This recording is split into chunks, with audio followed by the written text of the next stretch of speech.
Rush hour at the Rock sees the population of Gibraltar increase by a third every morning.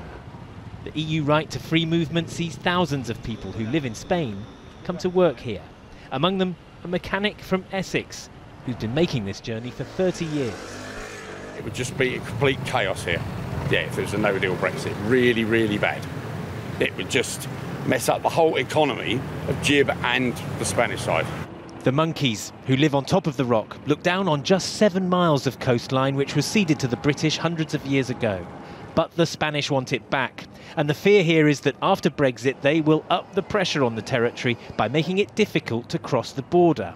Half of the employees at this insurance company travel in from Spain. But that's just one of the boss's many Brexit worries. Our supermarkets import all their food. We don't grow any food in Gibraltar. We have 2 big UK supermarkets represented here, and you will see, for example, if you buy the milk, that you've only got 4 or 5 days till the sell-by date because it gets driven down by lorries from the UK. Now, if the border queues get longer and it takes 2-3 days to get through, what's going to happen to our grocery supplies? Whenever they've been asked, Gibraltarians have voted overwhelmingly to remain under British sovereignty. The links to the UK, together with the autonomy that their special status allows, are cherished.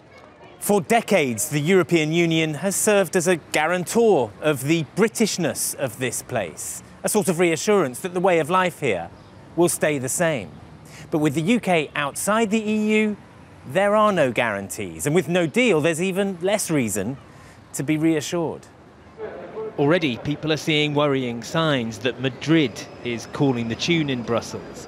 Recent draft EU legislation referred to Gibraltar as a colony, which is the subject of continuing territorial dispute. You've seen Europe take Ireland's side for 24 months in the negotiations on Article 50 withdrawal. What will that mean? Will that mean that the Europeans say that Gibraltar's sovereignty should change, contrary to the wishes of the people of Gibraltar?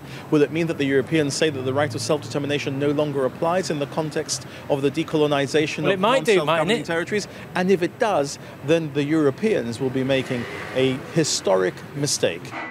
The British government has assured Gibraltar that its status as part of the UK family will remain unchanged. But post-Brexit, life in this branch of the family might get complicated. Geraint Vincent, News at 10, Gibraltar.